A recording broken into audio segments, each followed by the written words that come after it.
Well, 2018 has come and almost gone. Tomorrow night, those of you that are young enough to stay awake until midnight, we'll celebrate the new year. The rest of us will be sleeping. 2019 will have arrived. The Christmas trees and decorations will be taken down or soon thereafter.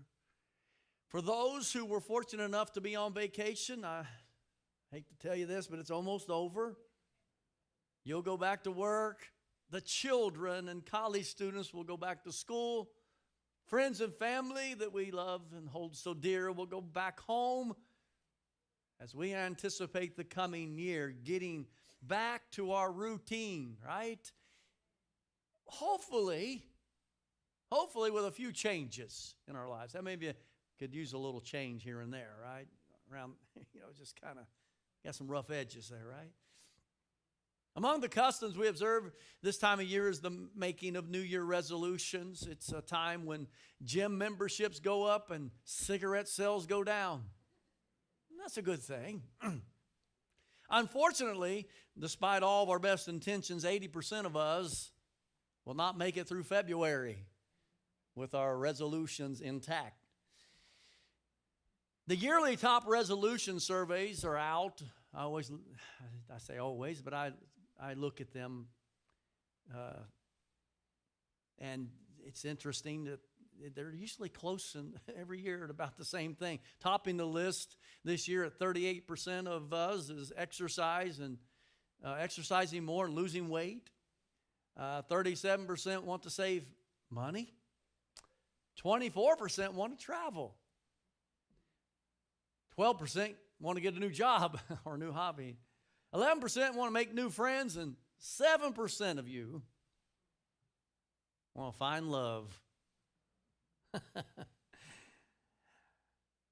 I even read an article when I was researching this telling us about all the apps that you can get that goes along with all these things to help you stay on track. That's interesting. There's nothing wrong with any of those resolutions that I mentioned, and there's not wrong to use an app even. It's only wrong if we leave God out of the picture. Most likely those who were surveyed were not consulting God about their resolutions, but that shouldn't come as a surprise to any of us. Most of the world does not include God in their lives. Yet, this should never be the case for the child of God, and oftentimes we do make plans without Him. God must not just be factored in to our plans, He must be the deciding factor. And I wonder, is God the deciding factor for the plans of your life? Do you make your plans based on God's word, His will? Or do you think you know best what needs to be done in your life? Perhaps you don't want His plans because you want to do it your way. And you want to do what you want to do. I hope not, but I think that's how it is in most of the world. In our morning text, we see a people who have left God out of their lives and out of their plans. Verse 13 says, "Go to now, ye that say today or tomorrow we will go into such a city and continue there a year and buy and sell and get gain." In James' day, merchants and tradesmen would gather their goods and products and from wherever they were living in one city, and then they would take them to some other distant city, and they would remain there for some time until they, sold those goods and they could make a profit. So apparently these Christian brethren made their plans without including God. And James says, "Go to now." Now, that's a little awkward. New King James translation. Other translations have it, "Come now," or "Now listen up." This is an attention-getting phrase, "Go to now." And so James is trying to get their attention. Listen up. He wants his readers to stop and think and examine what they're doing. Now, there was nothing wrong with them making plans in and of itself, nothing wrong with making money or even planning for the future. The problem was they were planning their future without including God. I want you to notice their attitude. Here's how James says, here's what they said: we will go into a city. We will. We will go a year. We will. We will buy and sell and make a profit. These merchants did not seek the will of God, nor did they pray about their decisions. These were self-confident people who felt that they were in charge of their own destiny, their own lives, and there was no question in their minds as to whether they were going to make a profit or not. They knew they were going to make a profit. And their year-long resolution was a well-laid-out business plan and specified where, when, and how they intended to make a profit. Again, there is nothing, absolutely nothing wrong with trying to make a profit or even making plans. The wrong was in the fact that they took no account of God in their plans. They were projecting the future without consideration of the one who is erecting the future. I don't know about tomorrow, wrote the songwriter Ira Stamfel, and neither do you, and neither do I, nor did these arrogant, boasting Christians who had the audacity, apart from God, to claim an entire year of knowledge. What arrogance, what presumption by these people. No wonder James says, now listen up here. Now go to now, or whatever King James says. Listen. And verse 14 gives us the reason why we should never presume or be arrogant regarding our future. It says this: whereas you know not what shall be on the morrow. So what's wrong with presuming and leaving God out of your plans? Here's what's wrong with it: you haven't got a clue as to what's going to happen tomorrow.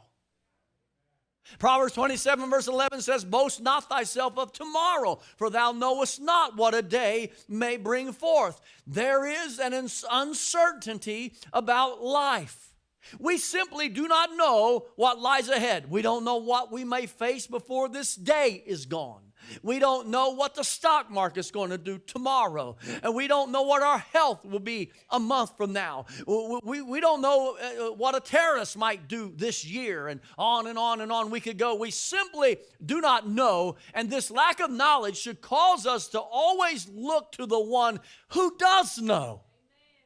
Making plans is a wise thing to do, but never presumptuously so without God.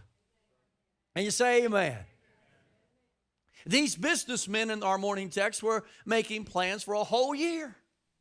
It was their New Year resolution. And they couldn't even see ahead one day. They were self-confident. We will go and stay a year. We will buy and sell and make a profit. This attitude reminds me of the farmer in the parable of Jesus found in Luke chapter 12. The man had a bumper crop. His barns were too small, so he decided he was going to build bigger barns and have greater security for his future. He says this in Luke 12:19, and I will say to my soul, soul, thou hast much goods laid up for many years. Take thine ease, eat, drink, and be merry. But God said unto him, thou fool, this night thy soul shall be required of thee. Then whose shall those things be which thou hast provided?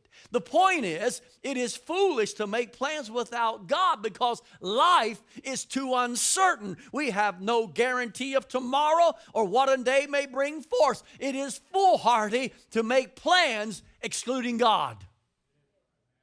For anybody, but a child of God, you can't live your life that way. It's foolish. There can be no peace living like that. There is no security living like that outside of God. There's nothing but consternation and worry. On the other hand, there is nothing uncertain to our omniscient God. He knows everything. Do you hear me? He is the Alpha and the Omega. He's the beginning and the end. He's the A and the Z, and He's everything in between. That's why James rebukes the kind of heart that lives and makes its plans apart from a constant awareness of the sovereignty of God. It is foolish to make plans without Him, and equally foolish, hear me now, it's equally foolish to underestimate our own limitations. We are finite. He's infinite. We're weak. He's mighty. We're flawed. He's perfect. We're limited in knowledge. He knows everything. I'd be afraid to try to work it on my own. One of my favorite passages illustrates all this in Proverbs chapter 3 and verse 5. It says, trust in the Lord with all thine heart, and lean not unto thine own understanding. In all thy ways acknowledge Him, and He shall direct thy paths. The phrase, lean not unto thine own understanding, means don't make the mistake of thinking you know what's best for you or the best way going forward. Don't make that mistake. The Hebrew word for understanding comes from a military term which means intelligence. Now, certainly it means don't lean on your own intelligence, but we're talking in military terms here. Military intelligence is a military discipline that uses collected information and analysis to provide guidance and direction to assist commanders when they're making decisions.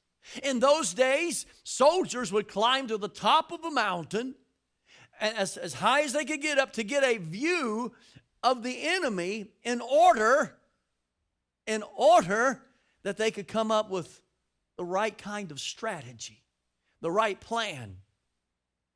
But God says, don't lean on your own ability to climb up high and see things from every human angle. Perhaps you've done so. Perhaps you've done that and you think you've got it all figured out. Oh, I hope not. That's a huge mistake, because let me tell you, folks, you can't see far enough. You can't see far enough. And what you see may not be what you think it is. Right? We see through a glass darkly. We are limited. We are finite. But God sees it all. That's why the writer of Proverbs says, trust in the Lord with all thine heart. Trust that He sees and He knows it all. Don't climb the mountain and come up with your own game plan. Acknowledge Him in all thy ways, in all thy plans. Acknowledge Him. And here's the promise. He will direct your path. Wow. I mean, now you're talking about security when God's directing my path instead of me. Not only will He direct them, but Proverbs 3, 7 through 10 suggests some of the ways that God will reward the commitment of those who follow verses 5 and 6. Let me read it. Verse 7 says, be not wise in thine own eyes. Fear the Lord and depart from evil. It's another way of saying don't lean on your own understanding. He says, fear the Lord. Acknowledge Him.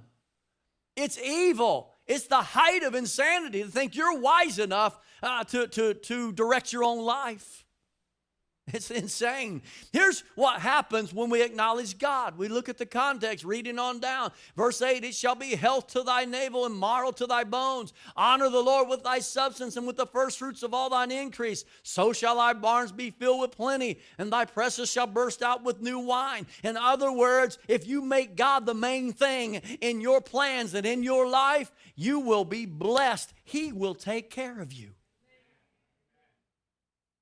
So don't boast yourself of tomorrow. You don't know what a day may bring forth. You may be smart, Einstein, but you're not as smart as God. You might be smarter than me, but you're not smarter than God. You're not God. You have no control over tomorrow. And furthermore, you're darkened to what God is doing in the first place. Therefore, don't lean or rely on your own understanding. Everybody with me? Say amen. So the first point James makes is as to why we should not make plans without God is we don't know the future. He does. His second point is this: life is short. Life is short. James 4:14 says, "For what is your life? It is even a vapor that appear for a little time and then vanishes away." Vapor means a mist. It's an exhalation, a smoke. It refers to something short-lived, like steam that rises from a pot and vanishes into the air. You see the steam coming out of your coffee cup, and in just a second it disappears in the air. It's a word that is used to describe this life, namely that it is transient and tenuous. Life is brief and it is frail. Matthew Henry says, "We're not sure of life itself, since it is but as a vapor, something in appearance but nothing solid or certain, easily scattered and gone.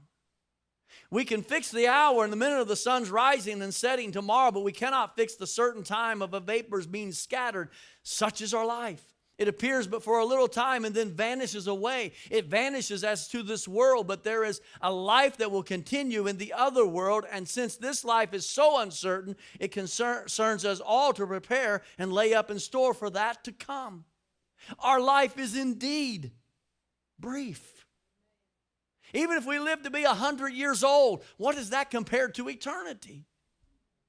We need to understand the brevity of life and redeem the time doing what we can for the Lord now. In Psalm 90, Moses laments the brevity of life. He compares life to the grass of the field that sprouts up in the morning, and then by evening is faded under the hot sun. He writes in Psalm 90, verse 10, "The days of our years are 80 years and 10, and if by reason of strength they be 80 or 80 years, yet is their strength and labor and sorrow, for it is soon cut off, and we fly away."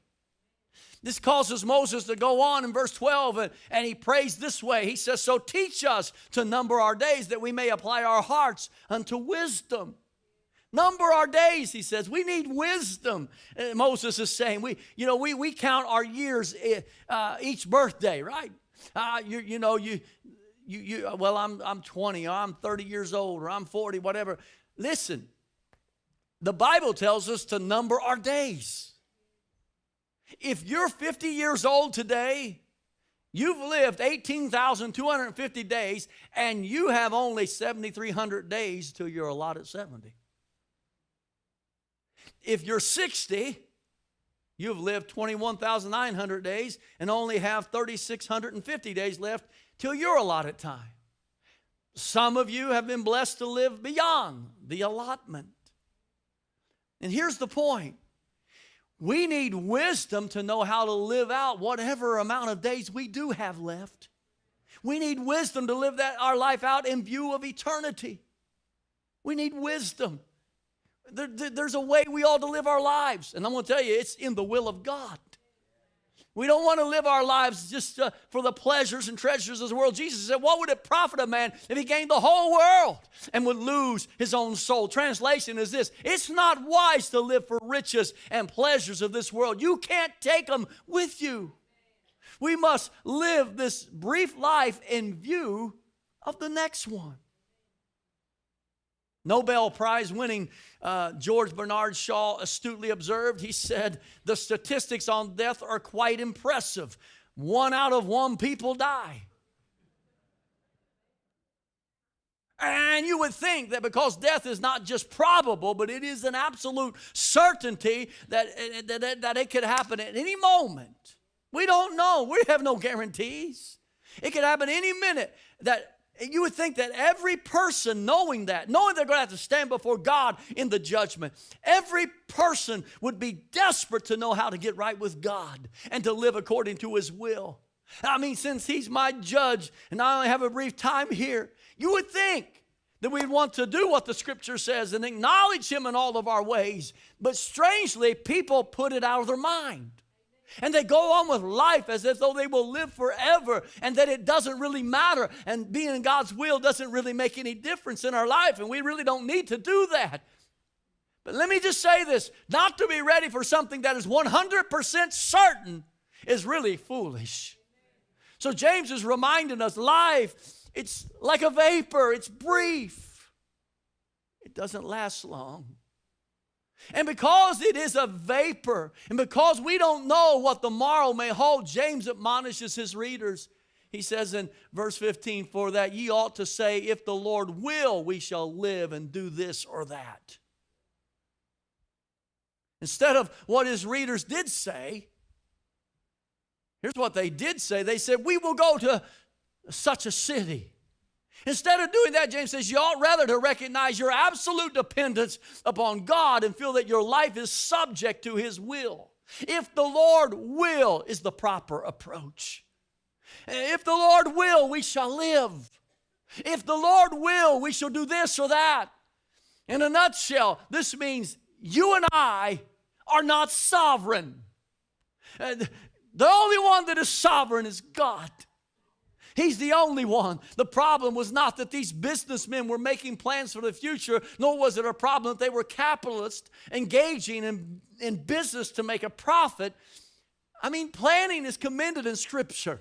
It's commended. Jesus said, which of you, intending to build a tower, sitteth not down first and counteth the cost, whether he hath sufficient to finish it? Planning is good stewardship. We should plan if it is done in dependence upon God and with regard to biblical priorities. If we plan without God, we make a great mistake. The problem with the recipients of James' letter was that they were planning as if they were sovereign themselves, arrogantly making plans for their future. But their plans left God out. Their trust was not in God. Their trust was in their own ability. They were assuming that they were in control of their future and that everything would go according to their plans. Instead, they needed to acknowledge what James says in verse 15. If the Lord wills, we will live.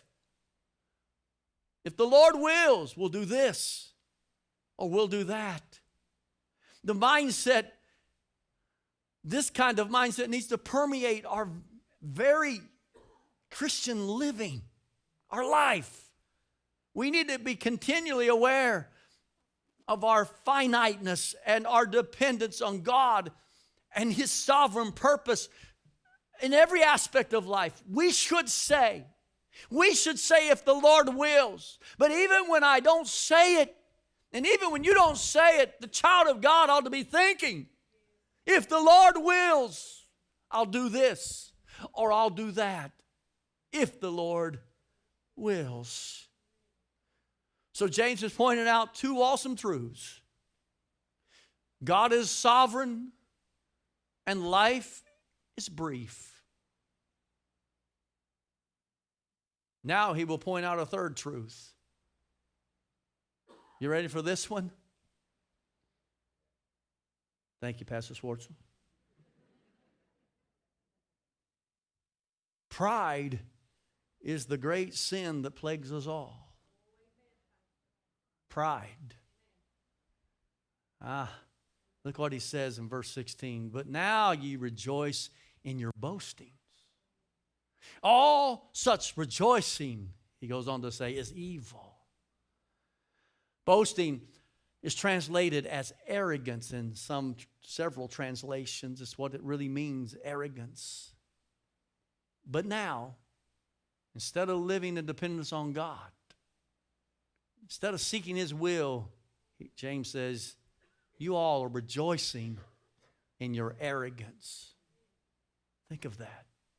According to R.C. Trench's synonyms of the New Testament, this word was originally used of wandering hucksters who were full of empty and boastful claims about their cures and other feats they could accomplish. It came to apply to any braggart. It refers to the arrogant self-sufficiency of the world apart from God. But now you rejoice in your arrogance. And James says, all such boasting is evil. Why is it evil? Because it forgets God and it exalts self. You think you've got it all figured out. That's arrogant. You think you know better than God. That's arrogant.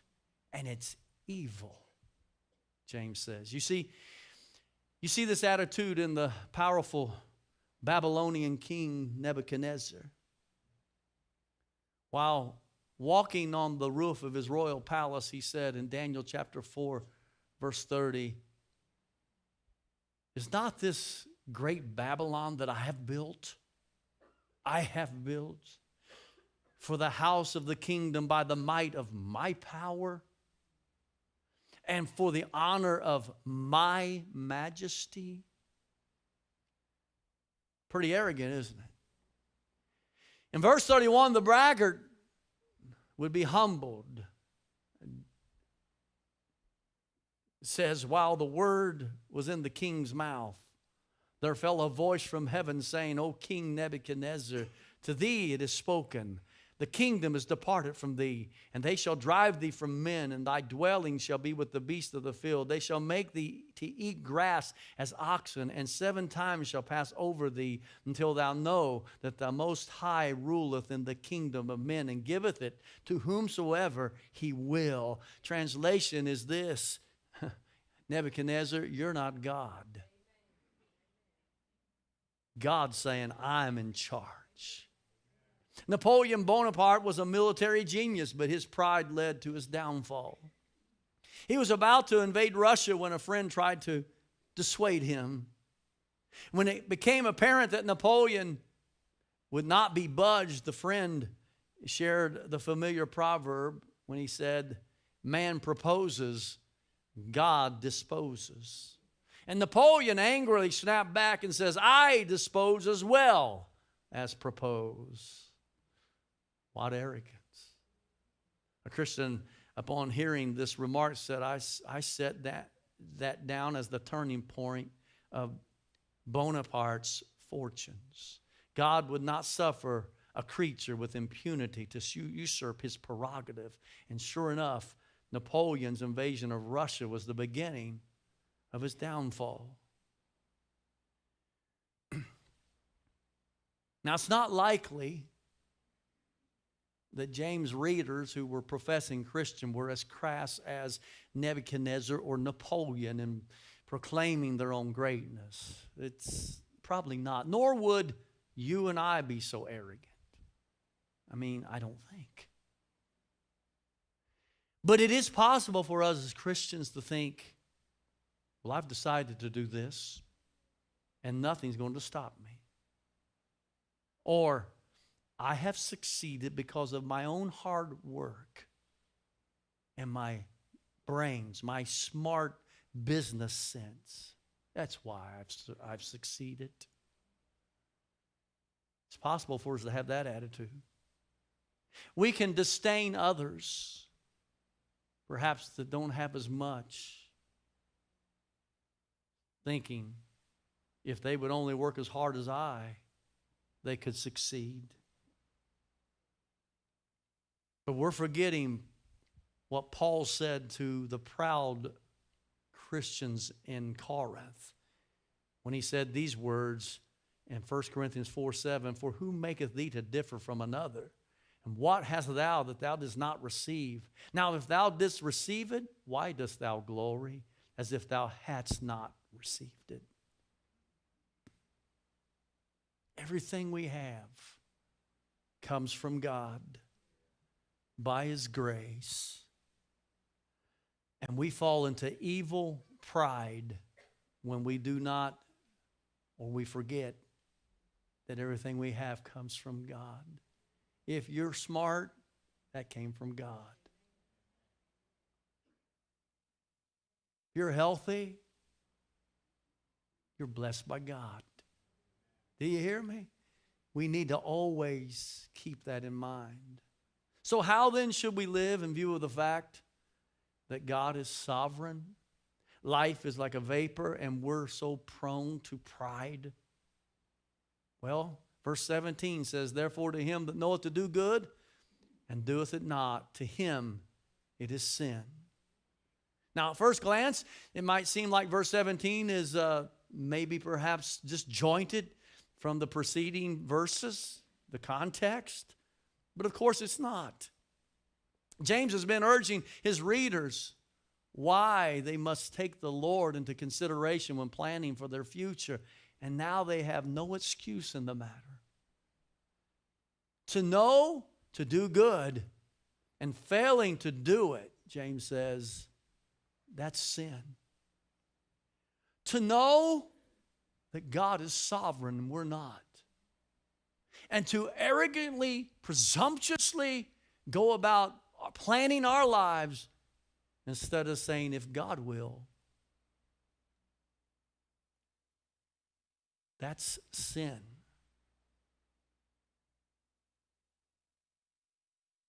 So in view of the fact that God is sovereign, that life is a vapor, that pride is a constant battle, and that humble obedience to God's will is the only sane course that we should take, then we must endeavor in 2019 to sincerely include God in all of our plans. Would you agree with that?